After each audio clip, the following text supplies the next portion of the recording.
네, 안녕하세요. 지리와 역사를 이야기하는 지리는 역사다입니다. 오늘 해볼 이야기는 금나라는 우리 민족의 역사이다입니다. 저번 시간까지는 백제가 대륙을 다스렸다는 그런 허무맹랑한 이야기를 하더니 이번에는 아예 금나라가 우리의 역사다라는 주장을 하고 있습니다. 금나라가 어떤 나라죠? 중국 북부를 다스렸던 엄청 큰 나라잖아요. 지금 이 나라가 우리 민족의 역사다라는 또 허무맹랑한 주장을 하고 있습니다. 그런데 이번 편은 말이죠. 저번 시간처럼 뭐 중국의 요서를 다스렸다는 둥, 그래서 가슴이 웅장해진다는 둥 이런 얘기를 하려고 하는 거는 아니니까요. 한번 같이 들어봐 주시면 좋을 것 같습니다.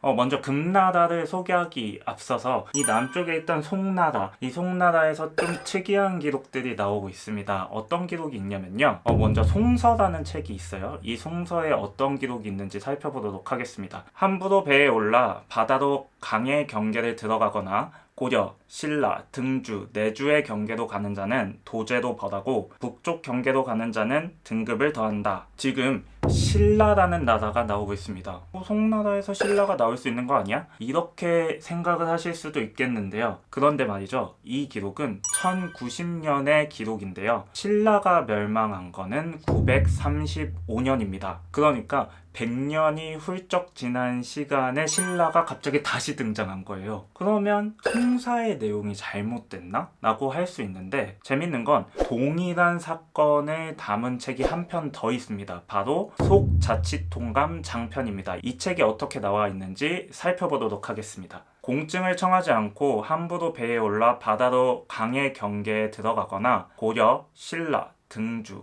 내주의 경계로 들어가는 자는 도 2년 편적 500리에 처하며 북쪽 경계로 가는 자는 2등급을 더하고 유배 천여리에 처한다. 여기서도 동일하게 신라가 나오고 있습니다. 그렇다면 이 신라는 도대체 누구를 이야기하는 걸까요? 신라는 이미 망했는데 말이죠. 그 단서는 바로 다시 송사로 가면 확인해 볼 수 있습니다. 서남 원년 금, 사신, 이성경 등이 와서 직비각 조유계를 보내어 성경 등을 맞이하였다. 얼마 후 금 사신이 다시 이르러 신라 사신을 예를 써서 선정전에서 인견하여 휘종이 평대에 나와 사신의 글을 받았다. 지금 신라 사신의 예를 받은 존재가 누구라고요? 금나라입니다. 그러니까 아까 나온 그 신라는요, 바로 금나라를 이야기하는 거죠. 금나라랑 신라는 무슨 관계야? 뭐 이렇게 생각을 하실 수도 있을 것 같은데, 그런데 말이죠. 사실 금나라는 우리 민족이라는 그 근거 자료가 매우 많습니다. 한번 살펴보도록 할까요?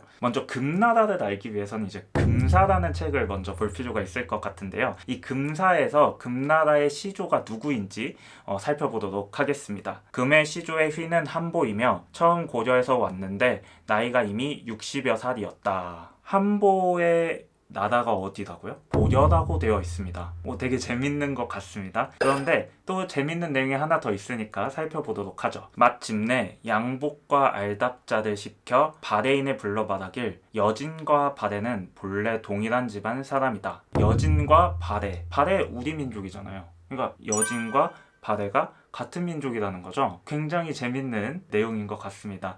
그런데 도대체 신라랑 무슨 관계인데 이렇게 생각하시는 분들 계시죠? 바로 알려드리도록 하겠습니다. 송나라 사신이 금나라에 끌려가서 자신이 금나라에서 들은 것들을 적은 책이 있습니다. 바로 송막기문이란 책인데요. 그 책에서 이러한 내용이 나옵니다. 여진 쪽의 추장은 신라인인데 완한씨라고 불렀다. 완한은 한어로 왕이다. 네, 여진족의 추장은 신라인이라고 되어 있네요. 이것만 보기 아쉬우니까 삼조북맹 회편이라는 책이 있어요. 이 책에 어떻게 나와 있는지 살펴보도록 하겠습니다. 그 나라의 추장은 본래 신라인인데 완한씨라고 불렀다. 완한은 한어로 왕이다. 동일한 내용을 그냥 적고 있는 겁니다. 그러면 이러한 생각이 들 것 같아요. 우리한테서 나왔다고 하잖아요. 근데 지금 중국의 사서에서만 이야기를 했거든요. 그러면 우리의 사서에서는 아무런 내용이 없을까요? 사실 그렇지 않습니다. 고려사라는 책이 있어요. 이 고려사에서 금나라의 시조에 대해서 이야기를 하고 있습니다. 혹자는 말하기를 옛날에 우리 평주의 승려 금준이 여진으로 들어가 아지고촌에 거주하였는데 이 사람이 금나라의 선조이다. 금준이라는 사람이 금나라의 역사의 선조라고 되어 있습니다. 근데 고려사에는 한 가지 썰을 더 제시하고 있습니다. 그 썰은 너무 길어가지고 제가 이제 간단하게 설명을 드리면, 동일하게 이제 평주라는 지역에서 김행의 아들 김극수가 동일하게 올라갔다. 그러니까 금준이 아니라 김극수가 올라간 거다. 이러한 썰을 제시하고 있습니다. 그 외에도 이제 금나라가 여진이던 시절부터 이렇게 왔다 갔다 한 서신 또는 이렇게 사신들의 내용이 적혀져 있거든요. 일단 먼저 고려의 윤관이 이 여진을 정벌해서 구성을 쌓잖아요. 그런데 이 구성을 여진이 돌려달라고 하는 내용이 있습니다. 그 내용에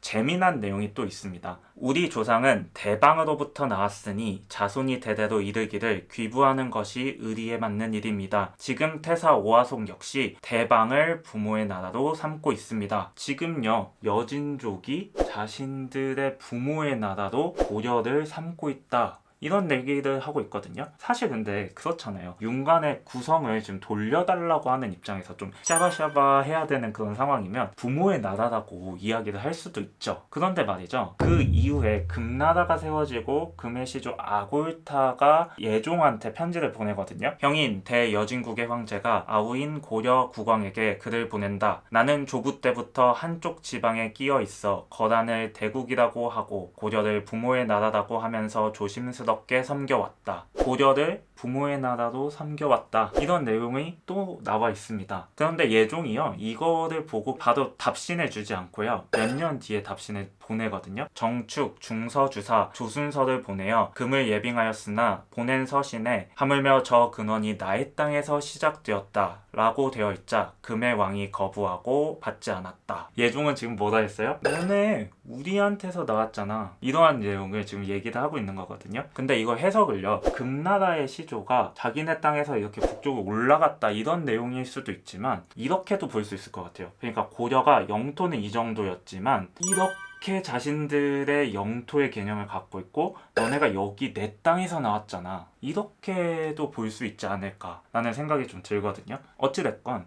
이제 금나라와 고려가 그래서 어떻게 보고 있었는지 한번 다시 정리를 해보도록 하겠습니다. 먼저 금나라 같은 경우는요, 신라계 고려인으로부터 나왔다 라고 자신들을 이야기하고 있습니다. 고려 같은 경우는요, 우리 땅에서 나왔다 이렇게 주장을 하고 있어요. 그러면 이거 굉장히 재밌는 내용인데, 당시에는 이 민족이라는 개념이 없었음에도 불구하고 금나라랑 고려가요, 동류의식을 갖고 있었다라는 내용이 되거든요. 여러분, 제가 하나 질문을 던져보도록 할게요. 우리가 지금 북한과 남한으로 분단이 되어 있잖아요. 우리 남한 사람들이 북한을 같은 민족이라고 생각을 하고 있고, 북한도 우리 남한을 같은 민족이라고 생각을 하고 있습니다. 그러면 이제 질문 들어갑니다. 북한과 남한은 다른 민족인가요? 지금 되게 어이없는 질문을 던진 거잖아요. 당연히 같은 민족이죠. 얘네들도요, 뭔가 같은 계통이라는 거를 지금 서로가 인식을 하고 있는 거거든요. 그런데 아니야, 다른 민족이야. 이게 무슨 얘기인지 모르겠습니다. 그냥 같은 계통인 거는 확실하잖아요. 그런데 혹자는 이러한 질문을 던지실 수도 있을 것 같아요. 고려 왕실은 당나라로부터 왔다고 되어 있는데 고려는 당나라랑 같은 민족이야? 이렇게 질문을 던지실 수 있겠는데요. 근데 나라 이름이 고려잖아요. 그러니까 고구려를 계승한 거잖아요. 금나라는요, 신라를 계승했거든요. 그 근거는요, 청나라 때 쓰여진 흥정만류원류고에 있습니다. 사설을 보니 신라왕은 김씨가 수십 세를 이어왔고 금이 신라로부터 온 것은 의심할 바 없다. 금의 국호 또한 김씨의 성을 취한 것이다. 그러니까요, 이 금이요, 쇠금자잖아요. 이 쇠금자가 신라계이기 때문에 쇠금자라는 겁니다. 그러니까 왕이 어디서 왔느냐 이게 중요한 게 아니라요, 결국 그 나라가 어디를 계승했느냐 이게 중요한 거죠. 그런데 말이죠, 사실 우리 민족사학 하면 떠오르는 인물이 있죠. 단재 신채호 선생님이 계시는데, 단재 신채호 선생님께서 묘청의 서경천도 운동을 되게 지지하셨단 말이죠. 그러면 이건 어떻게 봐야 될까요? 네, 그거는 신채호 선생님이 얘기하셨듯 역사를 잊은 민족에게 미래는 없다 처럼 이 역사를 잊어버린 거라고 보는 게 맞지 않을까라고 생각을 합니다. 그리고 역사를 잊은 민족에게 미래는 없다라는 이 말은 우리가 금사를 어떻게 우리가 볼 것인가의 문제에서도 굉장히 중요하지 않을까 라는 생각을 해봅니다. 일단 근데 먼저 이러한 질문을 던져볼 수 있을 것 같아요. 그러니까 둘이 동료의식이 있는 건 알겠는데 왜 우리는 우리의 역사에서 금나라를 잃어버렸을까요? 그건 간단합니다. 고려랑 금나라가 통일을 하지 못했기 때문에 그래요. 정확하게 얘기하면 서로 통일을 할 생각이 없었기 때문에 그렇습니다. 이 점에 대해서는 사실 발해도 마찬가지예요. 제가 고등학교 때까지만 하더라도 통일신라 시대라고 배워왔거든요. 그런데 지금은 남북국 시대라고 하잖아요. 발해가요 926년에 멸망을 했는데 거의 1000년이 지난 시점에서야 우리 민족의 역사로서 인정을 받게 된 겁니다. 엄청나게 오랜 시간이 걸리게 되었죠. 그 이유는 동일합니다. 신라랑 발해가 통일을 하지 못했기 때문이죠. 그러면 이러한 생각도 들 것 같아요. 지금 오늘날 들어서 약 80년 동안 통일을 못한 민족이 있습니다. 어떤 민족이죠? 바로 우리 민족입니다. 심지어 저희 세대 같은 경우는요, 굳이 통일을 해야 돼? 라는 생각을 갖고 있는 분들이 많으세요. 저도 그 중에 한 명입니다. 이런 생각이 들더라고요. 우리가 100년, 200년, 300년 뒤에도 이렇게 분단이 된 상태로 유지가 된다면 우리는 북한 사람들을 같은 민족이라고 생각을 하게 될까요? 그리고 또 이런 생각도 들더라고요. 100년, 200년, 300년이 지난 뒤에 북한이 만약에 중국에 흡수가 된다면 우리는 북한의 역사를 우리의 역사라고 이야기할 수 있을까요? 사실 이 금나라의 역사는요, 그런 부분에 있어서 좀 많은 질문을 던져주는 내용이지 않을까라는 생각이 듭니다. 그래서 금나라의 역사를 어떻게 볼 것이냐의 그 관점이 굉장히 중요하지 않나, 이러한 생각을 해보게 되는 것 같습니다. 네, 오늘은 금나라는 우리 민족의 역사이다 라는 주제로 이야기를 나눠보았는데요. 사실은 금나라가 우리 민족의 역사일 수도 있고 아닐 수도 있다. 이거는 사실 관점의 차이라고 생각을 합니다. 예전에 이 가수 서태지 씨가 바래를 꿈꾸며 라는 노래를 불렀던 거를 기억을 하고 있어요. 이 바래를 꿈꾸며가 통일과 관련된 그런 노래였잖아요. 그런데 그 바래는 사실 고려한테 흡수라도 됐지, 금나라는 아예 이렇게 떨어지게 된 역사를 살펴보게 되었을 때 오히려 금나라가 더 남북한의 관계에 대해서 이제 반면교사를 삼을 수 있는 어떤 역사지 않을까? 이러한 생각을 해보게 되는 것 같습니다. 오늘은 되게 마냥 즐겁게 역사 이야기를 하지는 못한 것 같아요. 그래도 오늘 저의 이야기가 흥미로우셨다면 구독과 좋아요, 알림 설정 부탁드립니다. 네, 감사합니다.